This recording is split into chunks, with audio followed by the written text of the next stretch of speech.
नमस्कार। आज हम राजस्थान की एक खास यात्रा पर निकल रहे हैं।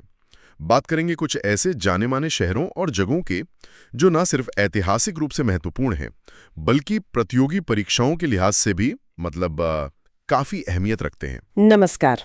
जी हाँ, बिल्कुल। हाँ, ताकि सुनने वालों को एक स्पष्ट तस्वीर मिल सके। राजस्थान का इतिहास, भूगोल, संस्कृति सब कुछ छूने की कोशिश करेंगे। बिल्कुल। तो कहाँ से शुरू करें? मेरे ख्याल से राजस्थान के दिल से शुरू करते हैं। अजमेर, चौहानों की राजधानी, दरगाह शरीफ, बहुत कुछ है यहाँ। बताइए हमारे स्रोत क्या कहते हैं अजमेर के बारे में। चौहान वंश का क्या इतिहास रहा है यहाँ? देखिए, अजमेर, जिसे सच में राजस्थान का हृदय कहा जाता है, इसकी स्थापना 1113 ईस्वी में चौहान शासक अजयराज ने की थी। अजयराज चौहान ने 1113 में? जी। वैसे चौहान वंश के संस्थापक तो वासुदेव माने जाते हैं और उनकी पहली राजधानी अहिच्छत्रपुर थी, जो आज का नागौर है। अच्छा, नागौर। हाँ, लेकिन अजयराज के समय से अजमेर इनका मुख्य केंद्र बन गया। अजयराज ने ही यहाँ पास की एक पहाड़ी है, बिठली पहाड़ी, उस पर एक किला बनवाया, गढ़ बिठली। गढ़ बिठली, लेकिन आजकल तो इसे तारागढ़ के नाम से ज्यादा जानते हैं लोग, है हाँ, ना? बिल्कुल। इसका तारागढ़ नाम बाद में पड़ा। मेवाड़ के महाराणा रायमल के बेटे थे पृथ्वीराज सिसोदिया, जिन्हें उड़ना राजकुमार भी कहते थे। हाँ, सुना है मैंने, उड़ना राजकुमार। जी। उन्होंने अपनी पत्नी तारा देवी के नाम पर इस किले का नाम तारागढ़ रख दिया। ओह, तो ये कहानी है तारागढ़ नाम के पीछे। और इसकी खासियतें क्या है? इसे राजस्थान का जिब्राल्टर वगैरह भी कहते हैं शायद। हाँ, कई नाम है इसके। राजस्थान का जिब्राल्टर, राजपूताने की कुंजी, क्योंकि ये सामरिक रूप से बहुत महत्वपूर्ण था, और अरावली का अरमान भी। अरावली का अरमान, जी। एक अंग्रेज थे, बिशप हैबर, उन्होंने इसे पूर्व का दूसरा जिब्राल्टर कहा था। और लॉर्ड विलियम बेंटिक ने तो इसे देखकर कहा था, ओ, दुनिया का दूसरा जिब्राल्टर। वाह, मतलब इसकी मजबूती और लोकेशन की वजह से। बिल्कुल। और एक दिलचस्प बात यह है कि राजस्थान में अगर किसी किले पर सबसे ज्यादा स्थानीय आक्रमण हुए हैं तो वो यही है। सबसे ज्यादा स्थानीय आक्रमण, ये तो महत्वपूर्ण तथ्य है। जी। और किले में देखने लायक जगहों में रूठी रानी उमादे का महल है और मीरान साहब की दरगाह भी है। ये मीरान साहब मतलब मीर सैयद हुसैन खिंगसवार, इस किले के पहले गवर्नर थे। अच्छा। और हरविलास शारदा जी ने इसे राजस्थान का पहला गिरी दुर्ग माना है, ये भी पढ़ा था मैंने। हाँ, ये भी सही है। और किले में पानी के लिए नाना साहब का झालरा और इब्राहिम का झालरा जैसे जलाशय भी बने हुए हैं। कमाल है। किले के अलावा अजमेर में वो 2.5 दिन का झूपड़ा भी तो है। उसका नाम बड़ा अजीब लगता है, क्या कहानी है इसके पीछे? हाँ, नाम वाकई अजीब है। असल में ये जगह शुरू में एक संस्कृत पाठशाला थी, जिसे राजा चौहान विग्रहराज चतुर्थ, जिन्हें बीसल देव भी कहते हैं, उन्होंने बनवाया था। अच्छा, पहले संस्कृत स्कूल था ये। जी। बाद में जब मोहम्मद गौरी के सेनापति कुतुबुद्दीन ऐबक ने अजमेर जीता तो उसने इसे तुड़वाकर मस्जिद बनवा दिया। ओह। अब नाम 2.5 दिन का झोपड़ा क्यों पड़ा, इस पर 2 बातें चलती हैं। एक तो ये कि यहाँ पंजाब शाह नाम के एक मुस्लिम संत का 2.5 दिन का उर्स मतलब मेला लगता था। अच्छा, उर्स की वजह से। हाँ। और दूसरी कहानी ये है कि ऐबक ने इसे सिर्फ 2.5 दिन में बनवा दिया था। अब इसमें कितनी सच्चाई है कहना मुश्किल है। दिलचस्प है। अच्छा, अजमेर से थोड़ा बाहर निकलें तो पुष्कर आता है। तीर्थों का मामा कहते हैं इसे। पुष्कर के बारे में विस्तार से बताइए। पुष्कर तो खैर भारत के सबसे पवित्र तीर्थों में गिना जाता है। अजमेर से बस 11 किलोमीटर दूर है। एक पवित्र झील है जिसके किनारे 52 घाट बने हुए हैं। 52 घाट? जी। इसे कोकर्ण तीर्थ, राजस्थान का प्रयागराज और जैसा आपने कहा तीर्थों का मामा भी कहते हैं। यहाँ कार्तिक पूर्णिमा पर बहुत बड़ा मेला लगता है। राजस्थान का सबसे रंगीन मेला मानते हैं इसे। हाँ, पुष्कर मेला तो बहुत फेमस है। बिल्कुल। और 1911 में जब महारानी मेरी भारत आई थी तो उनके लिए यहाँ एक अलग जनाना घाट भी बनवाया गया था। अच्छा। हिंदू धर्म के जो 5 सबसे प्रमुख तीर्थ माने जाते हैं उनमें पुष्कर सबसे पवित्र है, इसीलिए इसे आदि तीर्थ और तीर्थराज भी कहते हैं। आदि तीर्थ, तीर्थराज। जी। कहते हैं कि ऋषि विश्वामित्र ने यहाँ तपस्या की थी। भगवान राम ने अपने पिता दशरथ का पिंडदान यहीं गया कुंड पर किया था। और पांडवों ने भी अपने वनवास का कुछ समय यहाँ बिताया था। काफी पौराणिक महत्व है इसका मतलब। बहुत ज्यादा। और सबसे खास बात, यहाँ सृष्टि के रचयिता ब्रह्मा जी का पूरे भारत में एकमात्र प्रसिद्ध मंदिर है। हाँ, ये तो पता है, ब्रह्मा जी का इकलौता मंदिर पुष्कर में। जी। और पास की पहाड़ी पर उनकी पत्नी देवी सावित्री का मंदिर है। एक और खूबसूरत मंदिर है रंगनाथ जी का, जो दक्षिण भारतीय शैली में बना है। वाह। अजमेर में झीलों की बात करें तो फाय सागर और आना सागर का भी नाम आता है। इनका निर्माण क्यों और कैसे होगा? फाय सागर झील का निर्माण 1891-92 में हुआ था। उस समय अकाल पड़ा था, तो राहत कार्यों के तहत बांडी नदी पर एक अंग्रेज इंजीनियर थे, मिस्टर फोए। उनके निर्देशन में ये झील बनी। ओह, तो इंजीनियर के नाम पर फाय सागर। जी, आजकल इसे वरुण सागर भी कहते हैं और ये शहर के लिए पानी का एक मुख्य स्रोत है। और आना सागर? आना सागर झील इससे पुरानी है। इसे चौहान राजा अर्णोराज, जिन्हें आनाजी भी कहते थे, उन्होंने 1135 से 1137 ईस्वी के बीच बनवाया था। आना जी ने आना सागर। हाँ, कहते हैं कि तुर्कों के साथ युद्ध हुआ था और उसके बाद खून से सनी धरती को साफ करने के लिए उन्होंने चंद्रा नदी का पानी रोककर ये झील बनवाई। इसमें बाद में लूनी नदी का पानी भी आने लगा। अच्छा, मतलब युद्ध के बाद शुद्धिकरण के लिए। कुछ ऐसी ही मान्यता है। इसके किनारे बाद में जहांगीर ने दौलत बाग बनवाया, जिसे आप सुभाष उद्यान कहते हैं, और शाहजहां ने संगमरमर की बारादरी बनवाई। अजमेर का 1857 की क्रांति से भी गहरा नाता रहा है।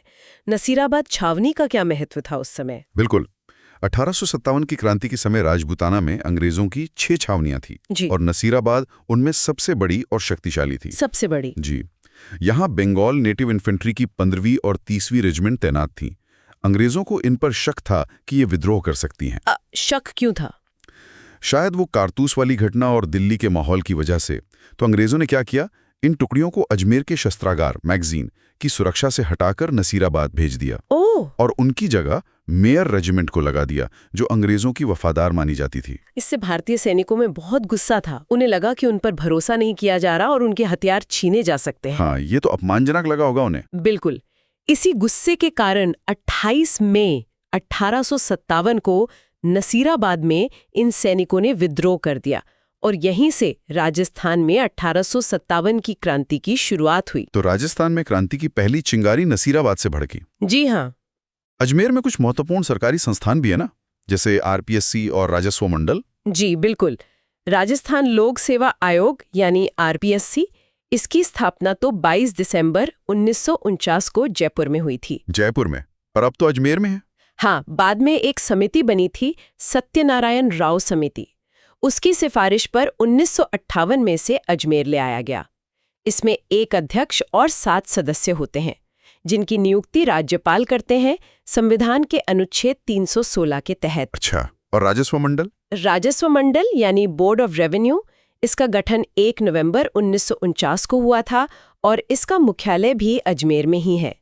ये राज्य के राजस्व संबंधी मामलों की सर्वोच्च संस्था है। ठीक है। अब अजमेर के कुछ और धार्मिक और कलात्मक स्थलों की बात करते हैं, जैसे निम्बार्क संप्रदाय, बनी ठनी पेंटिंग, ख्वाजा साहब की दरगाह तो हमने बात कर ली, सोनी जी की नसियां, इनके बारे में थोड़ा बताइए। हाँ जरूर।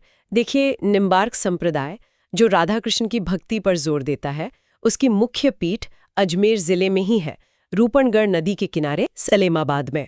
सलेमाबाद किशनगढ़ तहसील में आता है। सलेमाबाद, किशनगढ़, अच्छा। और बनी ठनी, वो तो बहुत प्रसिद्ध पेंटिंग है। जी, बनी ठनी का संबंध किशनगढ़ चित्र शैली से है, जो अजमेर के पास ही है। इसे बनाया था चित्रकार मोरध्वज निहाल चंद ने। हाँ, ये असल में किशनगढ़ के राजा सामंत सिंह, जो नागरीदास के नाम से कविता लिखते थे, उनकी प्रेमिका थीं। बनी ठनी का मतलब होता है सजी धजी। एरिक डिक्सन नाम के एक कला समीक्षक ने इसे भारत की मोनालिसा कहा है। भारत की मोनालिसा? वाह जी।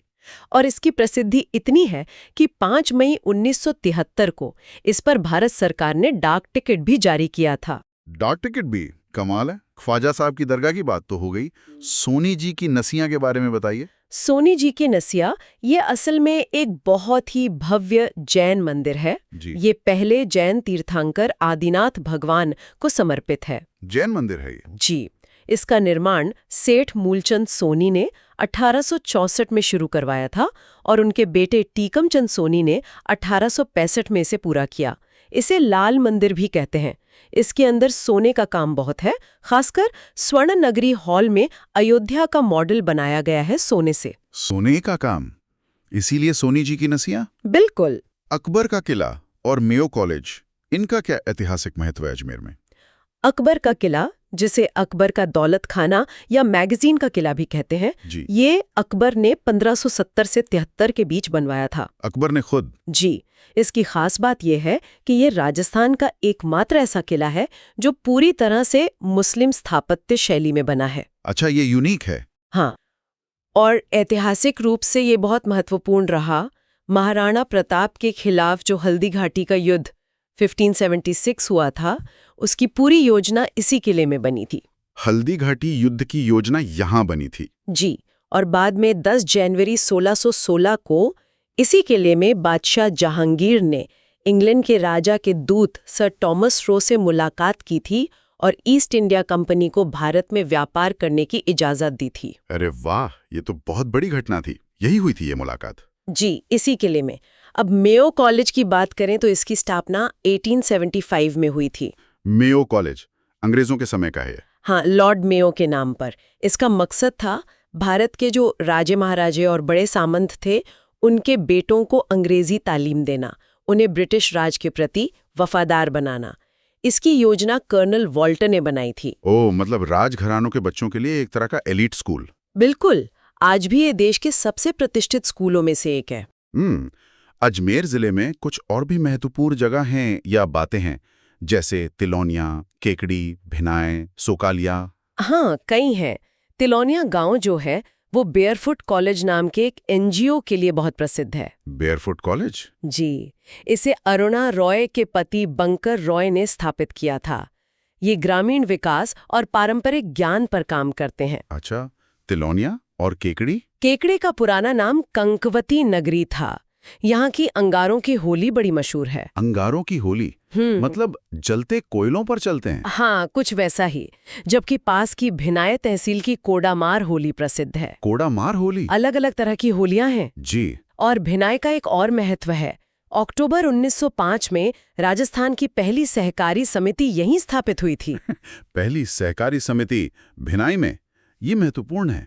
सोकालिया किस लिए जाना जाता है? सोकालिया क्षेत्र जो है वो हमारे राज्य पक्षी गोडावण की शरणास्थली के रूप में जाना जाता है। Godown, great Indian bustard? हाँ। मेर शहर में HMT मतलब हिंदुस्तान मशीन टूल्स की एक यूनिट थी जो घड़ियां बनाती थी।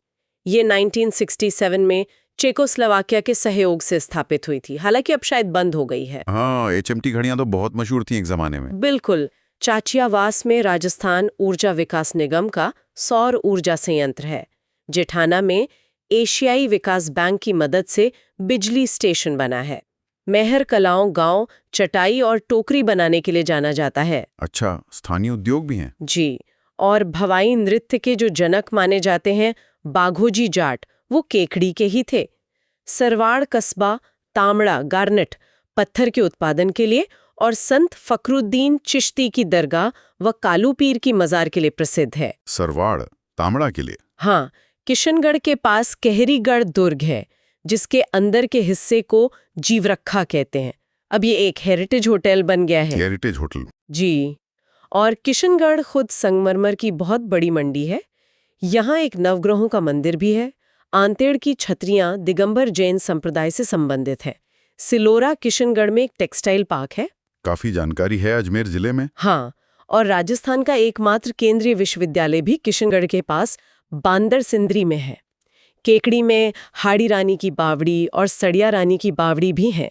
मुडोती सिंचाई परियोजना भी अजमेर जिले से ही जुड़ी है। और एक बात और, अर्णुराज ने पुष्कर में वराह मंदिर बनवाया था ना? जी हाँ, बिल्कुल, जिसे बाद में जहांगीर ने तुड़वा दिया था। तो ये थी अजमेर की कहानी। काफी विस्तार से हमने चर्चा की। अब यहां से आगे बढ़ते हैं राजस्थान के सिंहद्वार कहे जाने वाले अलवर की ओर। इसका ये नाम क्यों पड़ा और क्या इतिहास है इसका? अलवर को राजस्थान का सिंहद्वार इसलिए कहते हैं क्योंकि ये दिल्ली के तरफ से राजस्थान में प्रवेश करने पर मुख्य रास्ता यहीं से होके जाता था।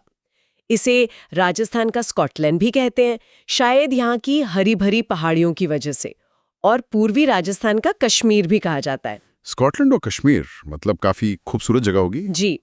इसकी स्थापना की बात करें तो आमेर के राजा कोकिल देव के बेटे थे अलघराज। उन्होंने 1049 ईस्वी के आसपास अलपुर नाम से इसे बसाया था। अलपुर से अलवर? हाँ, बाद में 1775 ईस्वी में आमेर के कछवाहों की ही एक शाखा है नरूका, उसके राव प्रताप सिंह ने अलवर के किले पर कब्जा करके इसे अपनी राजधानी बनाया। तो आधुनिक अलवर के संस्थापक राव प्रताप सिंह माने जाते हैं। अच्छा, और प्राचीन काल में? प्राचीन काल में ये इलाका मत्स्य जनपद का हिस्सा था, महाजनपद काल में, जिसकी राजधानी विराटनगर थी। कहते हैं पांडवों ने अपना अज्ञातवास यहीं बिताया था। हाँ, विराटनगर का जिक्र महाभारत में आता है। जी। आजादी के बाद अलवर रियासत पहले मत्स्य संघ में शामिल हुई और फिर 15 मई 1949 को राजस्थान में मिल गई। ठीक है। अलवर में मूसी महारानी की छतरी बहुत फेमस है। ये किसकी याद में और किसने बनवाई थी? इसका निर्माण महाराजा विनय सिंह ने करवाया था। उनके पिता थे महाराजा बख्तावर सिंह और उनकी एक उपपत्नी थी महारानी मूसी, जो बख्तावर सिंह की मृत्यु के बाद उनके साथ सती हो गई थीं। ओह, सती हुई थी? जी। उन्हीं दोनों की याद में विनय सिंह ने ये खूबसूरत छतरी बनवाई। ये 2 मंजिला है और 80 कलात्मक खंभों पर टिकी हुई है। पहली मंजिल लाल पत्थर की है और दूसरी सफेद संगमरमर की। इस पर रामायण और महाभारत के चित्र भी बने हैं। 80 खंभों की छतरी मूसी महारानी की, अलवर में। जी। सिलीसेड पैलेस और झील के बारे में भी बताइए। इसे राजस्थान का नंदनकानन क्यों कहते हैं? सिलीसेड झील अलवर से थोड़ी दूर है, बहुत ही खूबसूरत झील है। इसके किनारे महाराजा विनय सिंह ने ही 1844 में अपनी रानी शीला के लिए एक शानदार महल बनवाया था। रानी शीला के लिए सिलीसेड? हाँ, अब ये एक लेक पैलेस होटल है। ये जगह दिल्ली, जयपुर, आगरा मतलब गोल्डन ट्रायंगल पर पड़ती है और अपनी प्राकृतिक सुंदरता के कारण इसे राजस्थान का नंदनकानन कहा जाता है। नंदनकानन मतलब स्वर्ग का बगीचा। वाकई खूबसूरत होगी। जी, बहुत। अलवर में कुछ किले भी हैं। भानगढ़ का नाम तो बहुत सुना है भूतों के किले के तौर पर, और कांकणबाड़ी, बालादुर्ग, इनका क्या महत्व है? हाँ, भानगढ़ किला आजकल अपनी भूताहा कहानियों के लिए ज्यादा मशहूर है। इसे 1573 में आमेर के राजा भगवंत दास ने अपने बेटे माधव सिंह के लिए बनवाया था। ये सावन नदी के किनारे है। भगवंत दास ने बनवाया था? जी। अब तो खैर खंडर है और कहते हैं कि शाम के बाद यहाँ रुकना मना है। अच्छा, सरकारी तौर पर? हाँ, आर्कियोलॉजिकल सर्वे ऑफ इंडिया का बोर्ड लगा है वहाँ। अब कांकणवाड़ी किले की बात करें तो इसका निर्माण शायद सवाई जयसिंह ने करवाया था।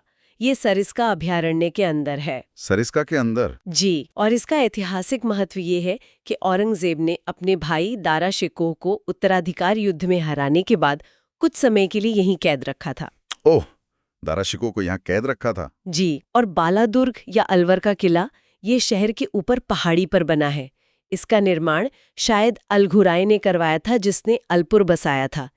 इसे 52 दुर्गों का लाडला भी कहते हैं। 52 दुर्गों का लाडला? हाँ, कहते हैं अकबर ने अपने बेटे सलीम या जहांगीर को कुछ समय के लिए यहाँ नजरबंद रखा था। बाबर भी यहाँ एक रात रुका था। अच्छा। अलवर क्षेत्र के कुछ धार्मिक स्थल और संतों के बारे में बताइए, जैसे धोली दुब, भर्तृहरि मंदिर, डेरा गांव, नारायणी माता, ताल वृक्ष। हाँ, कई महत्वपूर्ण स्थल हैं। धोलीदुब गांव में संत लालदास जी महाराज का मेला लगता है। लालदास जी मेवात क्षेत्र के बड़े संत हुए हैं। उनकी मुख्य पीठ तो नगला जहाज भरतपुर में है और समाधि शेरपुर अलवर में। लालदास जी। धोलीदुब। और भर्तृहरि? भर्तृहरि का मंदिर सरिस्का के पास है। ये नाथ संप्रदाय के प्रमुख संत और उज्जैन के राजा थे जो योगी बन गए थे। यहाँ भाद्रपद महीने की शुक्ल अष्टमी को मेला लगता है। कनफटे नाथों का ये प्रमुख तीर्थ है। कनफटे नाथों का? जी। देहरा गांव भी महत्वपूर्ण है। जी।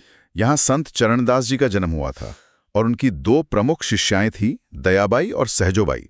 उनका जन्म यहीं हुआ था। चरणदासी संप्रदाय की दिल्ली में मुख्य गद्दी है। संत चरणदास जी। जी। देहरा गांव। नारायणी माता? नारायणी माता का मंदिर बरवा डूंगरी की पहाड़ी पर है। ये नाई समाज की कुलदेवी मानी जाती हैं। हालांकि इनके मंदिर पर मीणा और नाई समाज में कुछ विवाद भी रहा है। अच्छा। और तालवृक्ष? तालवृक्ष एक प्राचीन जगह है। माना जाता है कि ये मांडव्य ऋषि की तपोस्थली थी। यहाँ गंगा माता का एक पुराना मंदिर भी है और गर्म पानी के झरने भी हैं। मांडव्य ऋषि, तालवृक्ष। ठीक है। अब सरिस्का वन्यजीव अभयारण्य की बात करते हैं। इसकी क्या विशेषताएं हैं? सरिस्का की स्थापना 1955 में एक अभयारण्य के रूप में हुई थी। फिर 1979 में इसे टाइगर प्रोजेक्ट में शामिल कर लिया गया। ये राजस्थान की दूसरी बाघ परियोजना थी, रणथंभौर के बाद। दूसरी बाघ परियोजना। जी, और ये हरे कबूतरों के लिए बहुत प्रसिद्ध है। हरे कबूतर? ये खास बात है। हाँ। और यहाँ रॉयल बंगाल टाइगर के अलावा सांभर, चीतल, नीलगाय, तेंदुआ, लंगूर, जंगली सुअर जैसे कई जानवर पाए जाते हैं। और पांडुपोल हनुमान मंदिर भी तो यही है। जी हाँ, अभयारण्य के बिल्कुल बीच में पांडुपोल हनुमान मंदिर है। यहाँ हनुमान जी की लेटी हुई मतलब शयन मुद्रा में प्रतिमा है। माना जाता है कि महाभारत काल में भीम ने अपनी गदा से यहाँ रास्ता बनाया था। अच्छा, पांडुपोल पांडवों से जुड़ा हुआ। जी, बारिश के मौसम में ये पूरा इलाका बहुत हरा भरा हो जाता है, इसलिए इसे काली घाटी भी कहते हैं। यहाँ सुबह शाम जीप सफारी होती है। ये अरावली की पहाड़ियों में बसा हुआ है। काफी आकर्षक जगह है। अलवर के बारे में कुछ और खास बातें हैं, घटनाएं? हाँ, जैसे 1932 में अलवर भरतपुर के मेव किसानों ने एक आंदोलन किया था मोहम्मद अली के नेतृत्व में। बाद में चौधरी यासीन खान ने इसका नेतृत्व किया। ये लगान और जंगली सुअरों के आतंक के खिलाफ था। मेव किसान आंदोलन 1932? जी। अलवर शहर में एक कैलाश बुर्ज नाम की इमारत है और 1939 में भारत के वॉइसरॉय थे लॉर्ड लिनलिथगो। वो अपनी बेटी होप के साथ अलवर आए थे। उन्हीं के नाम पर शहर के एक चौराहे का नाम होप सर्कस पड़ा। होप सर्कस वाइसराय की बेटी के नाम पर? हाँ, नैना की छतरियां भी अलवर में हैं। इटारना की कोठी महाराजा जयसिंह ने बनवाई थी। ठीक है। अलवर के बाद अब दौसा जिले की ओर चलते हैं। आपने बताया था ये ढूंढाड़ प्रदेश की पहली राजधानी थी और यहाँ की आभानेरी की चांद बावड़ी तो विश्व प्रसिद्ध है ही। जी हाँ, दौसा 10 अप्रैल 1991 को जयपुर से अलग होकर जिला बना था और इसे ढूंढाड़ की पहली राजधानी मानते हैं। कछवाहा शासकों ने जयपुर से पहले दौसा को ही अपनी राजधानी बनाया था। कछवाहों की पहली राजधानी। और यहाँ का सबसे बड़ा आकर्षण है आभानेरी गांव की चांद बावड़ी। ये गुजर प्रतिहार कला का एक अद्भुत नमूना है। इसका निर्माण निकुंभ क्षत्रिय राजा थे, राजा चांद, उन्होंने करवाया था, शायद 8वीं-9वीं शताब्दी में। राजा चांद ने? जी। इसलिए चांद बावड़ी? हाँ, ये बावड़ी अपनी गहराई और सीढ़ियों की बनावट के लिए जानी जाती है। कहते हैं इसकी सीढ़ियां इतनी जटिल हैं कि कोई उन्हें गिन नहीं सकता, भूल भुलैया जैसी लगती हैं। वाह, गिनी नहीं जा सकती। जी, ये भारत की सबसे गहरी बावड़ियों में से एक मानी जाती है। आभानेरी में चांद बावड़ी के अलावा हर्षद माता मंदिर भी है शायद? हाँ, चांद बावड़ी के बिल्कुल पास ही हर्षद माता का मंदिर है।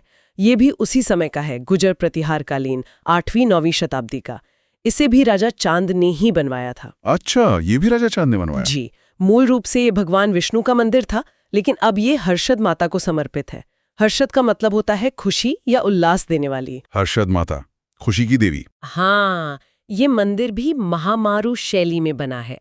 कहते हैं कि 11वीं शताब्दी में जब महमूद गजनवी इधर आया था तो उसने इस मंदिर को काफी नुकसान पहुंचाया था। ओह, गजनवी ने इसे भी तोड़ा था? जी, ऐसा माना जाता है।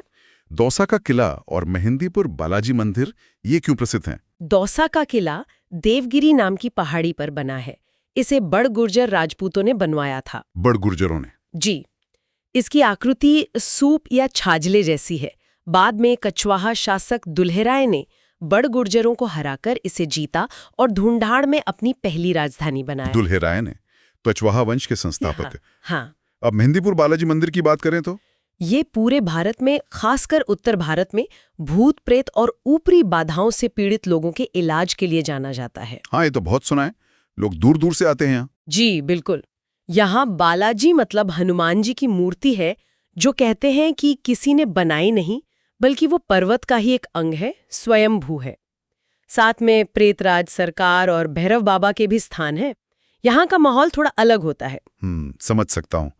दौसा जिले के कुछ और महत्वपूर्ण स्थान हैं, जैसे लालसोट, बांदीकुई, लवाण, बसवा। हाँ, लालसोट में 6 खंभों की एक बंजारों की छतरी है और ये हेला ख्याल नाम के लोक नाट्य के लिए भी प्रसिद्ध है। हेला ख्याल लोक नाट्य? जी, यहाँ बीजासन माता का मेला भी लगता है चैत्र पूर्णिमा को। बांदीकुई का नाम रेलवे के इतिहास में आता है। 1874 में आगरा फोर्ट से बांदीकुई तक राजस्थान की पहली रेलगाड़ी चली थी। राजस्थान की पहली रेल बांदीकुई तक, ये तो बहुत महत्वपूर्ण है। जी। लवाण गांव अपनी दरियों के लिए प्रसिद्ध है।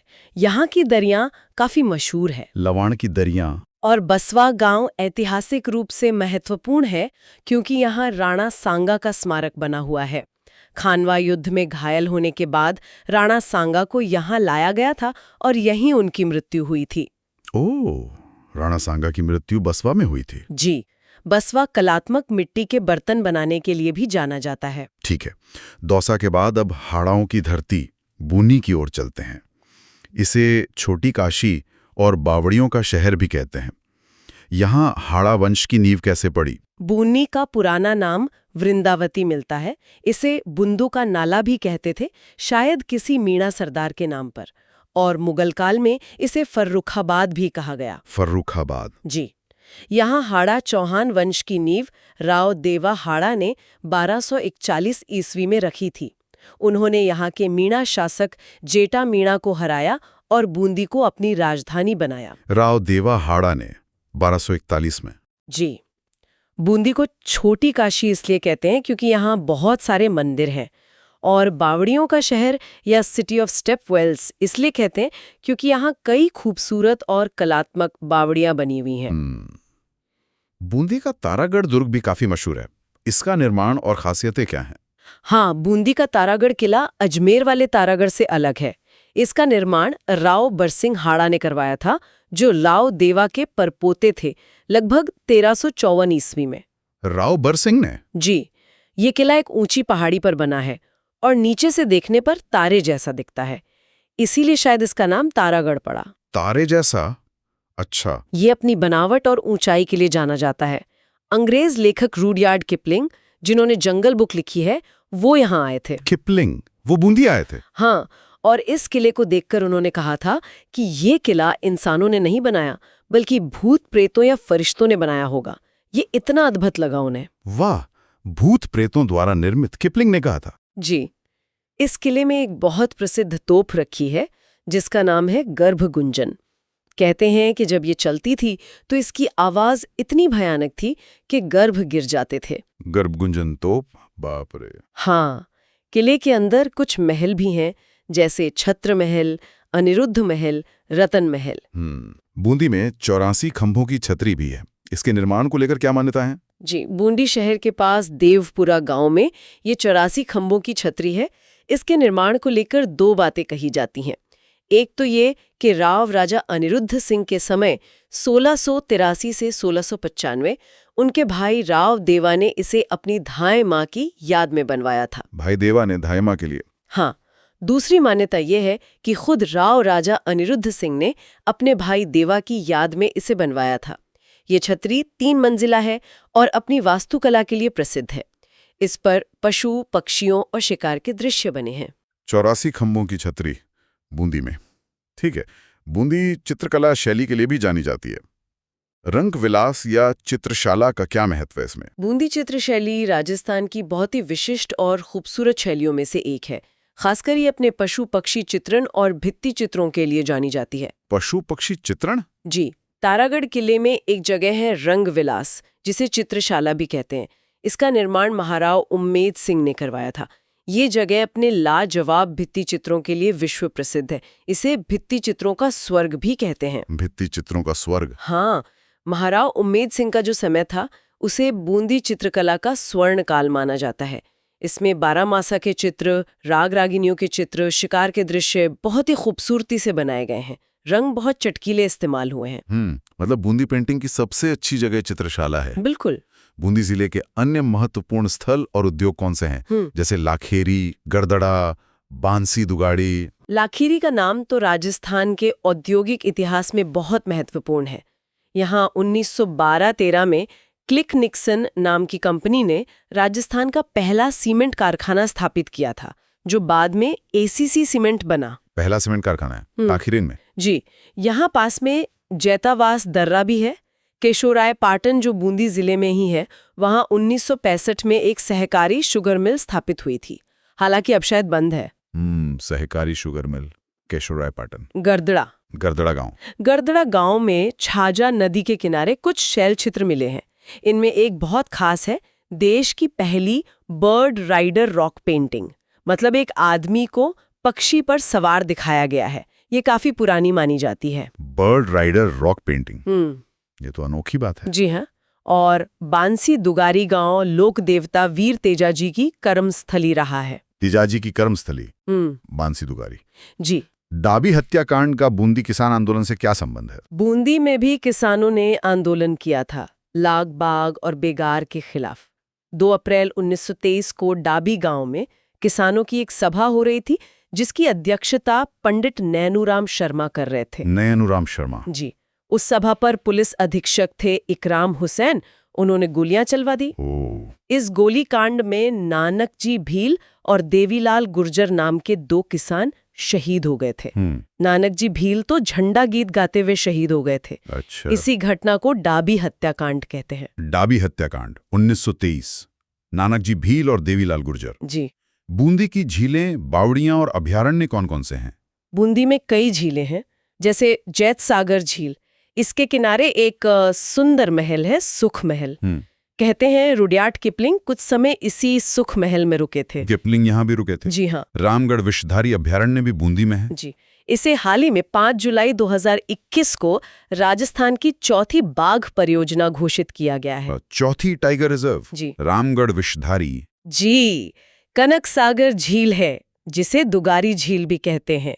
ये राज्य का क्षेत्रफल की दृष्टि से सबसे छोटा आखेट निषिद्ध क्षेत्र भी है। सबसे छोटा आखेट निषिद्ध क्षेत्र? हाँ। कनक सागर। हाँ। बावड़ियों की बात करें तो रानी जी की बावड़ी सबसे प्रसिद्ध है, जिसे बावड़ियों का सिरमौर कहते हैं। इसका निर्माण राव अनिरुद्ध सिंह की रानी नाथावती ने करवाया था। इस पर 2017 में डाक टिकट भी जारी हुआ है। रानी जी की बावड़ी पर भी डाक टिकट? जी। भीमलत जलप्रपात मांगली नदी पर है, ये भी बूंदी में है।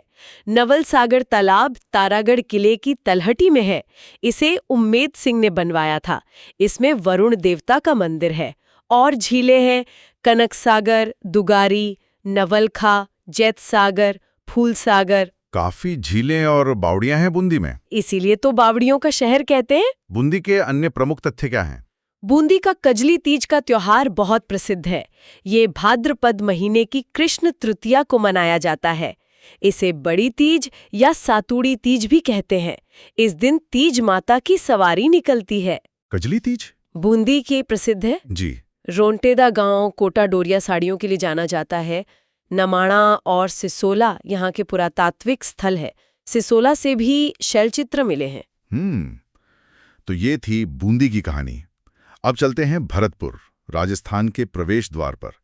यहाँ जाट राजवंश का शासन रहा। महाराजा सूरजमल का क्या योगदान था इसमें? भरतपुर में जाट राजवंश की नींव तो ठाकुर चूड़ामण ने डाली थी, लेकिन इसके वास्तविक संस्थापक महाराजा बदन सिंह को माना जाता है।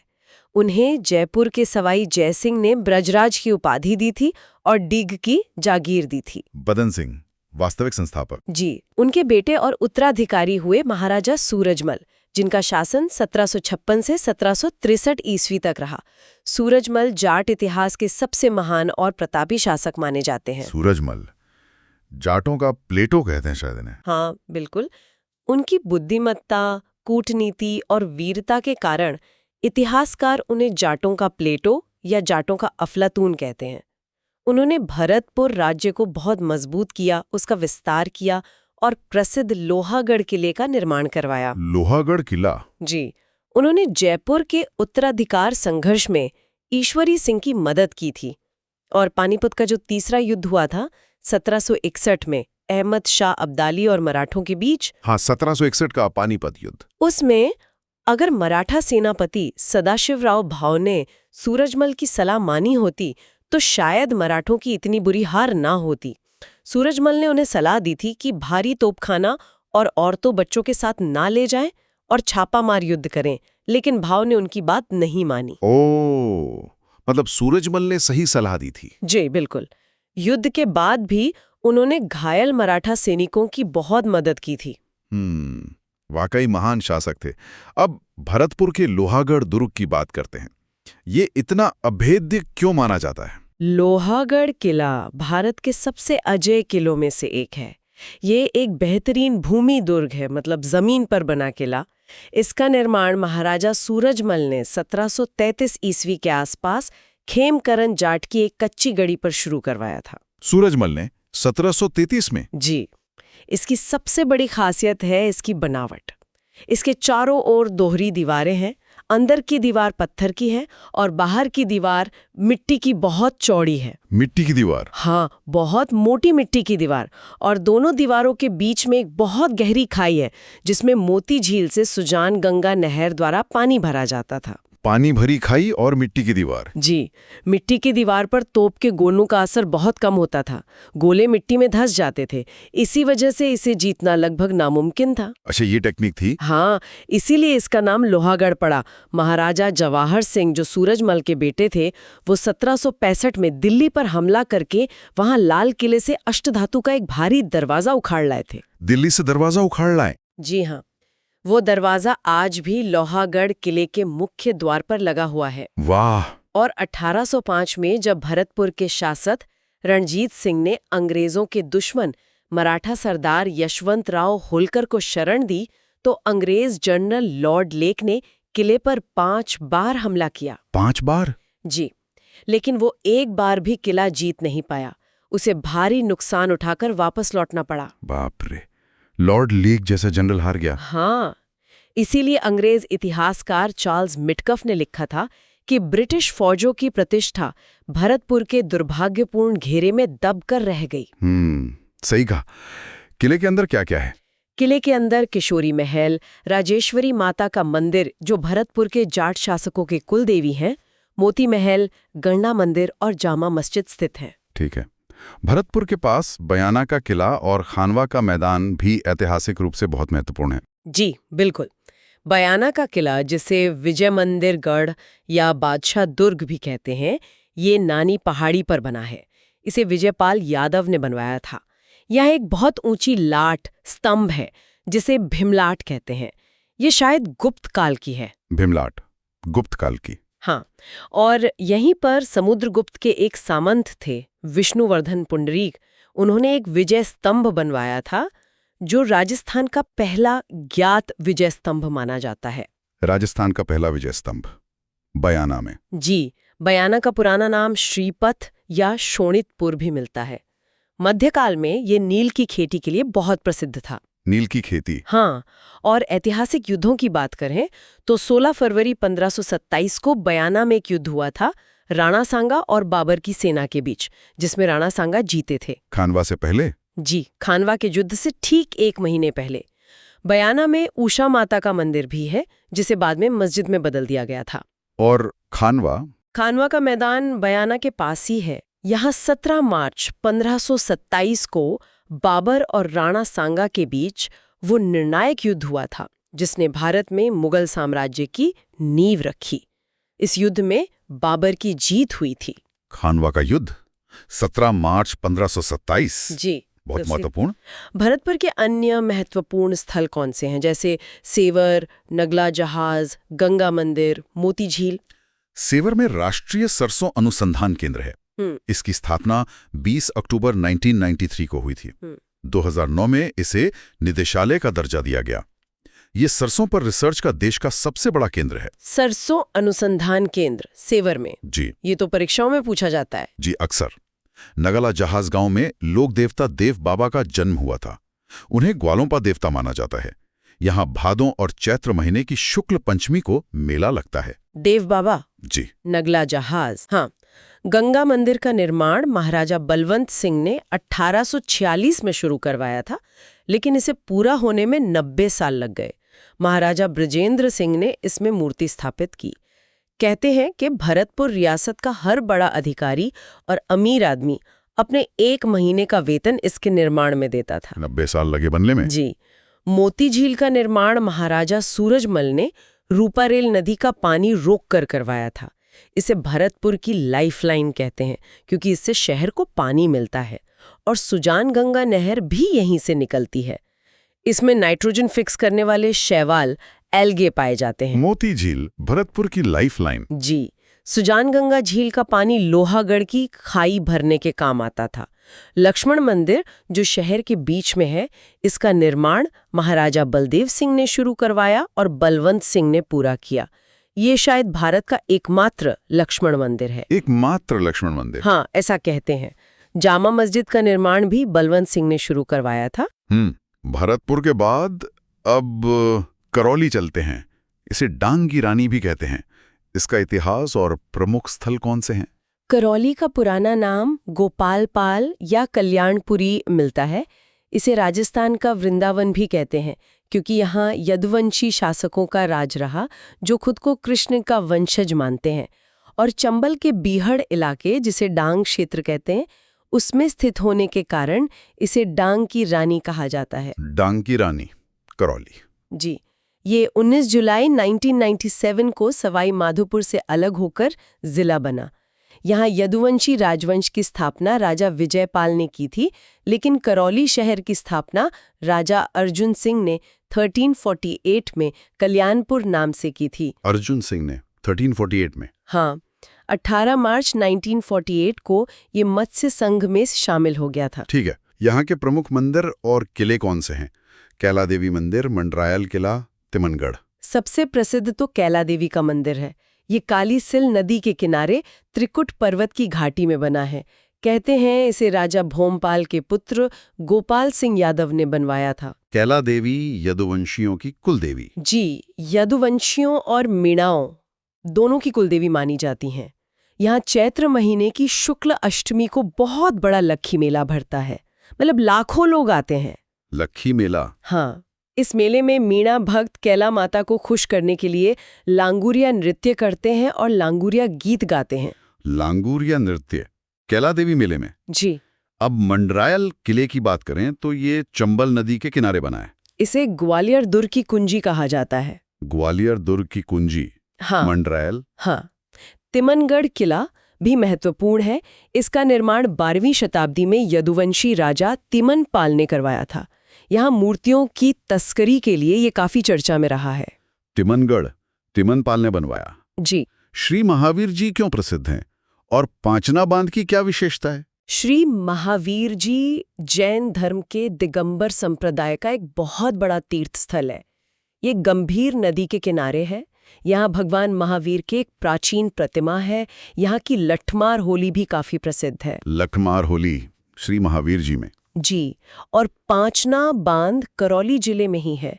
ये मिट्टी से बना राजस्थान का सबसे बड़ा बांध है। मिट्टी से बना सबसे बड़ा बांध? जी हाँ, ये 5 नदियों भद्रावती, अटा, माची, बरखेड़ा और भैसावट के संगम पर बना है, इसीलिए इसका नाम पांचना पड़ा।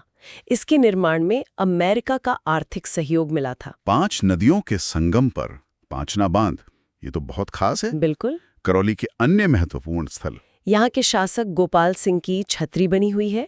भंवर विलास पैलेस है, जिसका निर्माण महाराजा गणेश पाल देव ने 1938 में करवाया था। ये राज परिवार का निवास रहा है और अब शायद होटल बन गया है। भंवर विलास पैलेस? जी। कैला देवी वन्यजीव अभयारण्य भी है, जो रणथंभौर टाइगर रिजर्व का ही हिस्सा है। ये 1991 में बना था। हिंडौन शहर पत्थर तराशी और स्लेट उद्योग के लिए जाना जाता है। इसे हिरण्यकश्यप की नगरी भी मानते हैं। हिंडौन हिरण्यकश्यप की नगरी। हाँ। राष्ट्रीय चंबल घड़ियाल अभयारण्य का कुछ हिस्सा करौली में भी आता है, जो घड़ियालों और मगरमच्छों के संरक्षण के लिए है।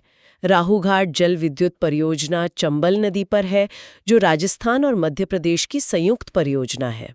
ठीक है, अब इस यात्रा के अंतिम पड़ाव पर चलते हैं। धौलपुर, जी, राजस्थान का सबसे पूर्वी जिला, रेड डायमंड सिटी।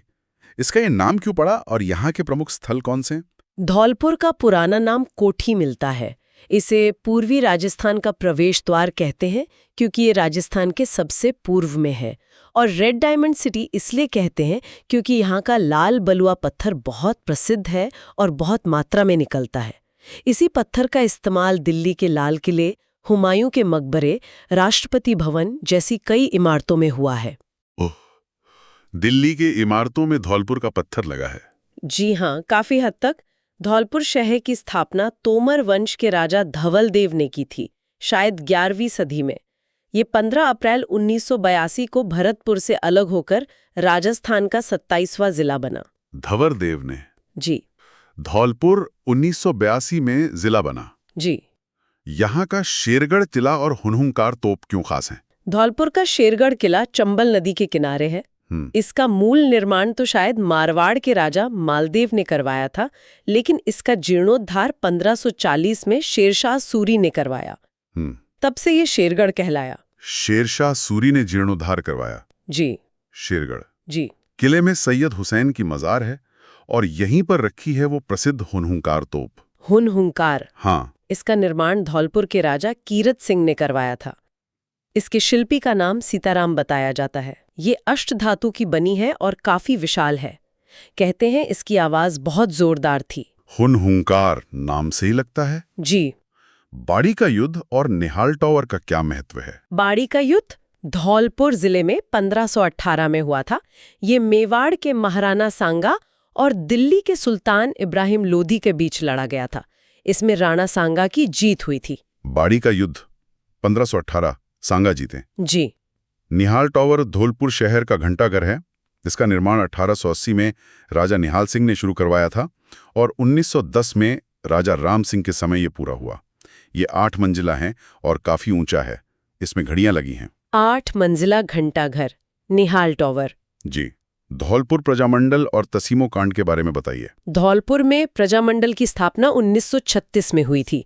इसके मुख्य संस्थापक थे ज्वाला प्रसाद जिज्ञासु, जौहरी लाल इंदु और कृष्णदत्त पालीवाल। कृष्णदत्त पालीवाल इसके अध्यक्ष बने थे। धौलपुर प्रजामंडल 1936। जी। तसीमो कांड 11 अप्रैल 1947 को हुआ था। तसीमो गांव में प्रजामंडल के कार्यकर्ता एक सभा कर रहे थे, जिस पर पुलिस ने गोलियां चला दी। इसमें ठाकुर छत्र सिंह परमार और पंचम सिंह कुशवाहा शहीद हो गए थे। तसीमो कांड 1947, छतर सिंह और पंचम सिंह शहीद। जी। धौलपुर रियासत के विलय और अन्य महत्वपूर्ण स्थलों के बारे में क्या जानकारी है? धौलपुर रियासत के अंतिम शासक महाराजा उदय भान सिंह थे। जब मत्स्य संघ बना तो उन्हें उसका राज प्रमुख बनाया गया था। उदय भान सिंह मत्स्य संघ के राज प्रमुख? जी। और धौलपुर राजस्थान की वो आखिरी रियासत थी जिसने भारत में विलय पत्र पर हस्ताक्षर किए थे 14 अगस्त 1947 को, आजादी से ठीक एक दिन पहले। सबसे आखिर में शामिल हुई धौलपुर। हाँ, यहाँ वन्य जीव अभयारण्य भी हैं, वन विहार, रामसागर और केसरबाग। सैपू महादेव का मेला फाल्गुन और श्रावण महीने की 14 को लगता है। सैपू महादेव मेला। जी। एक बाग ए नीलोफर नाम का बगीचा है जिसे बाबर ने बनवाया था। तालाब ए शाही झील है जिसका निर्माण शाहजहां के मनसबदार साले खान ने करवाया था। ये शाहजहां की शिकारगाह थी। तालाब शाही शाहजहां की शिकारगाह। हाँ। गजरा का मकबरा है जिसे राजा भगवंत सिंह ने अपनी प्रेमिका गजरा की याद में बनवाया था। और सबसे महत्वपूर्ण है मचकुंड तीर्थ स्थल। मचकुंड, इसे तीर्थों का भांजा कहते हैं ना? जी हाँ, बिल्कुल। पुष्कर तीर्थों का मामा है तो मचकुंड तीर्थों का भांजा। यहाँ भादो महीने में मेला लगता है। यहीं पर गुरु गोबिंद सिंह जी की याद में शेर शिकारा गुरुद्वारा बना है। कहते हैं गुरु गोबिंद सिंह जी ने यहाँ एक शेर का शिकार किया था। शेर शिकारा गुरुद्वारा मचकुंड में। जी। बीबी जरीना का मकबरा और सिद्ध मौनी बाबा की मजार भी यहीं है। और कुछ तथ्य देखें तो राजस्थान में सबसे कम लिंगानुपात 2011 के जनगणना के अनुसार 846 और सबसे कम पशुधन वाला जिला धौलपुर ही है। सबसे कम लिंगानुपात धौलपुर। वाह, अजमेर से लेकर धौलपुर तक क्या शानदार सफर रहा ये। हमने राजस्थान के इतने सारे महत्वपूर्ण जिलों के इतिहास, संस्कृति, किले, मंदिर, झीलें, मतलब कितनी चीजों को जाना। हर जगह की अपनी एक अलग कहानी, अपना एक अलग रंग। हाँ, बिल्कुल। और ये सभी जगहें मिलकर ही राजस्थान की उस समृद्ध विरासत को बनाती हैं जिसे हम आज देखते हैं। हमने कोशिश की कि जो स्रोत हमारे पास थे उनकी हर जरूरी जानकारी आप तक पहुंचे, एक कहानी की तरह। और ये सिर्फ जानकारी नहीं है, ये प्रतियोगी परीक्षाओं के लिए तो उपयोगी है ही, लेकिन उससे भी ज्यादा ये हमें अपने प्रदेश, अपने इतिहास से जोड़ती है। ये सोचना भी कितना दिलचस्प है कि कैसे सदियों पहले बनी ये इमारतें, ये घटनाएं आज भी हमारे लिए मायने रखती हैं। सच कहा। और यहीं पर एक विचार सबके लिए छोड़ा जा सकता है कि ये जो ऐतिहासिक स्थल हैं, ये किले, ये महल, ये बावड़ियां, ये सिर्फ अतीत की निशानियां नहीं है, ये हमारे वर्तमान का हिस्सा है, हमारी पहचान है। तो सवाल ये उठता है कि हम इनके संरक्षण के लिए, इनके संवर्धन के लिए क्या कर रहे हैं? बहुत जरूरी सवाल है। क्या हम सिर्फ इन्हें देखकर आगे बढ़ जाते हैं या इनके महत्व को समझकर इन्हें अगली पीढ़ियों के लिए सहेजने की भी सोचते हैं? बिल्कुल, ये सिर्फ सरकार की जिम्मेदारी नहीं, हम सब की जिम्मेदारी है। ये हमारी साझी विरासत है। इसी सोच के साथ शायद हमें इन जगहों को देखना चाहिए। बहुत सही कहा आपने। ये सिर्फ पत्थर की इमारतें नहीं, ये कहानियां हैं, सबक हैं, प्रेरणा है। उम्मीद है कि आज की ये विस्तृत चर्चा सुनने वालों को पसंद आई होगी और उनके ज्ञान में जरूर इजाफा हुआ होगा। अगली बार फिर मिलेंगे एक और ऐसे ही ज्ञानवर्धक सफर पर। धन्यवाद। धन्यवाद।